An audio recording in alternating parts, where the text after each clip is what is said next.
May matinding pahayag ito pong si Senator Rodante Marcoleta laban po kay Senator Ping Lacson at ngayon parang sinasabi na ho na ilang maleta ba ang dahilan? Siyempre ito ay may kaugnayan kung bakit patuloy na nauudlot ho yung investigasyon ng Senate Blue Ribbon Committee dito po sa sinasabing napaka-anomalya at partikular itong flood control scandal na ito dito po sa ating bansa. So, hindi nga ho napigilan ni Senator Marcoleta na magbitaw na matinding tanong. So, ilang maleta ba ang dahilan? At ang sabi ho niya, bakit hindi umuusad yung mas malalim na investigasyon at bakit ipinipilit na papirmahin yung mga senador sa partial report?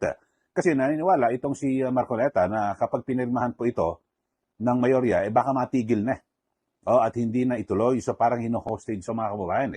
Pero sa ngayon, sabi po ni Senator Ping Lacson, pumirma muna kayo tapos tutuloy natin. Ang pakiwari ho ni Marcoleta ay, trap yan, patibong. Hindi kami tutugon dyan. At sabi po, ang ipinagtataka ho ni Senator Marcoleta, lahat ho ng mga mabibigat ho ng mga akusasyon sa kanya nagmula kay Senator Ping Lacson. Yung sabi niya, nasa 67 kontraktor o kongresist na kontraktor pa. Yun ho, sabi ho niya. Pero wala ho nangyari. Tapos puro salita lang, sabi ni Marcoleta, puro sat-sat lang. Magpapalabas tapos hindi. Tapos ang pinakamatindi ho, mga kaubayan, ay biglang isiningit ni Senator Lacson yung issue na kung saan ay ginamit ang pangalan ng Pangulo ni Yusek Adrian Bersamin. Yun ho, pero pagkatapos doon yun ay wala nangyari. Hindi ho pinatawag itong si Yusek Bersamin, Adrian Bersamin. Yun ho. At sabi ho ni Marcoleta ay direktang nakinabang sa flood control. Itong si Lacson kasi kasama ho siya sa mga senador ng administrasyon na kung saan ay naponduhan ng budget mula po sa flood control. Ito panoorin ho natin mga kababayan at matindi ho rito bukod sa flood control project, meron din daw po sa Bureau of Customs. Tako, malupit ho ito. Panoorin ho natin itong pahayag ni Senator Rodante Marcoleta.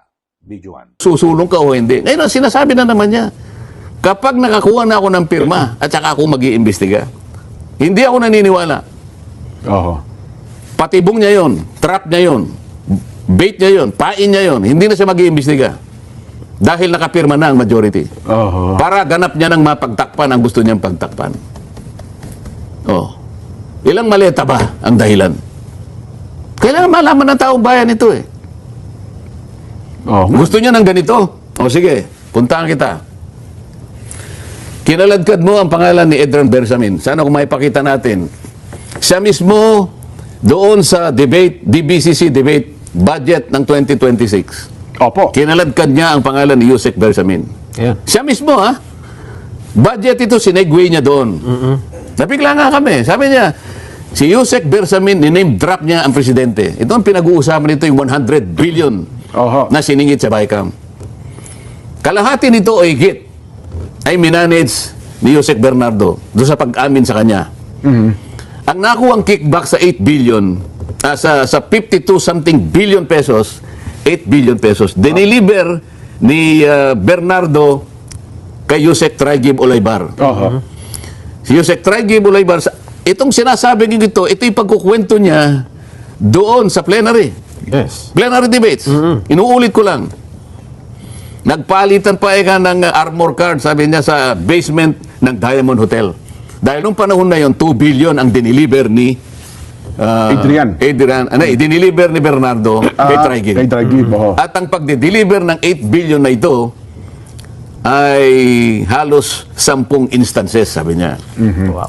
Ngayon, nagtataka ako. Napakatinding akusasyon ito. Mabigat yun. 100 billion, ni-name drop mo ang pangalan ng Pangulo ng Republika.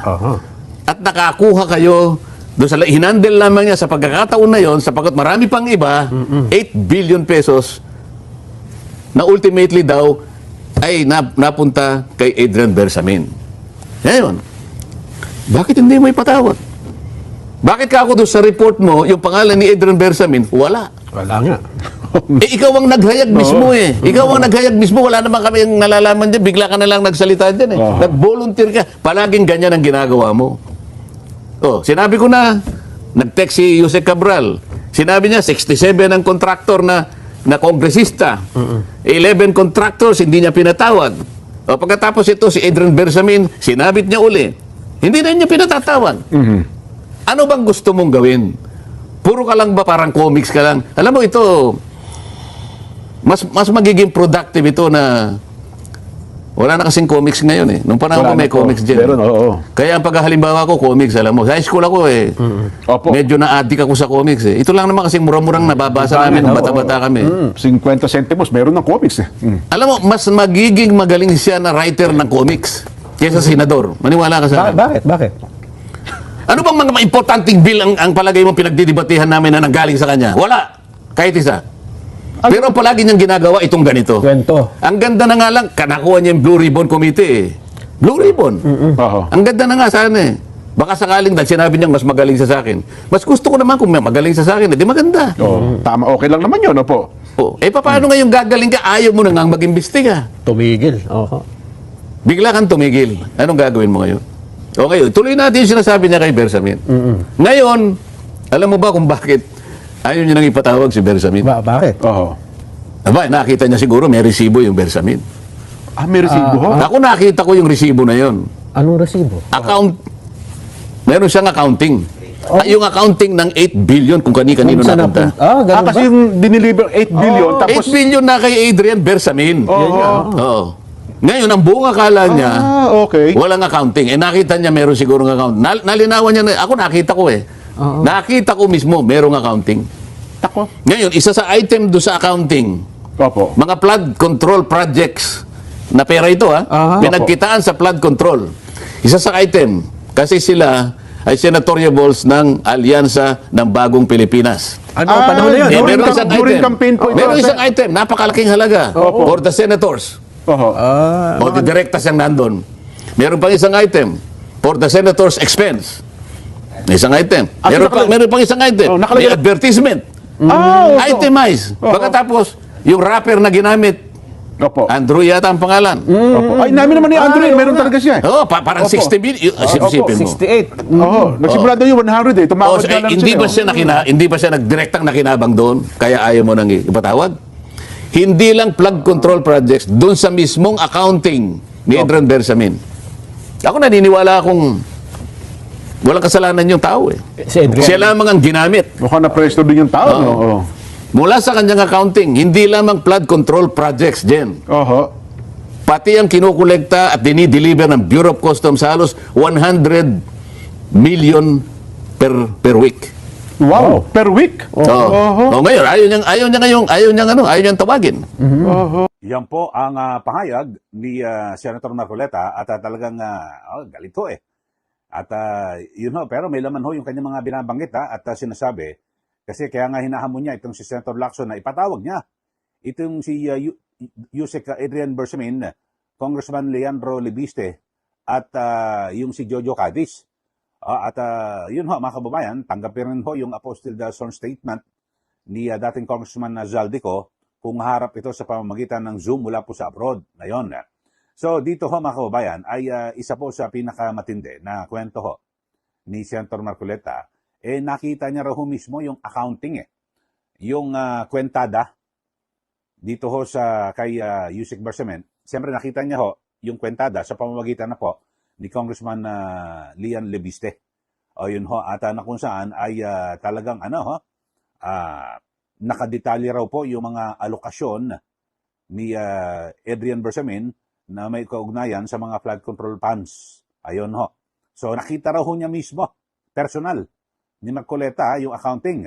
At ayon po sa kanya, nakita niya yung naturang dokumento kay Congressman Lebiste at kabilang daw sa mga ibig sabihin naka-itemize detalyado yung entries na for senators, senators expense at maging umano'y advertising related allocation. So kasi alam niya naman kapag kampanya, 'di ba, may mga political ads yan at kinakailangan talaga malaking pera ho. Kaya 'di ba, pagkakandidato ka, lalo na pag senador, talagang Napakagastos ho niyan eh.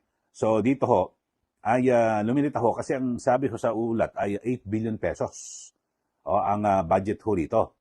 So, halimbawa, kung 3 months or 4 months yung kwentahin daw, kung ilan napunta sa kanila. Sabi ni Marcoleta, yung tinutukoy niya sa mga kandidato ng senador. Ayun ho. So, matindi ho ito at siyempre, ang sinasabi, 8 billion pesos ho ito eh. Mula po sa flood control funds, ang umano'y diniliver sa iba't ibang pagkakataon. So, yun ho. Ang matindi ho rito mga kababayan, dito ho sa isyong ito, yung paglutang ng pangalan ni Yusek Adrian Bersamin, ito mismong si Senator Ping Lacson ang nagbunyag. Mga kababayan, sa kanya mismo nagmula.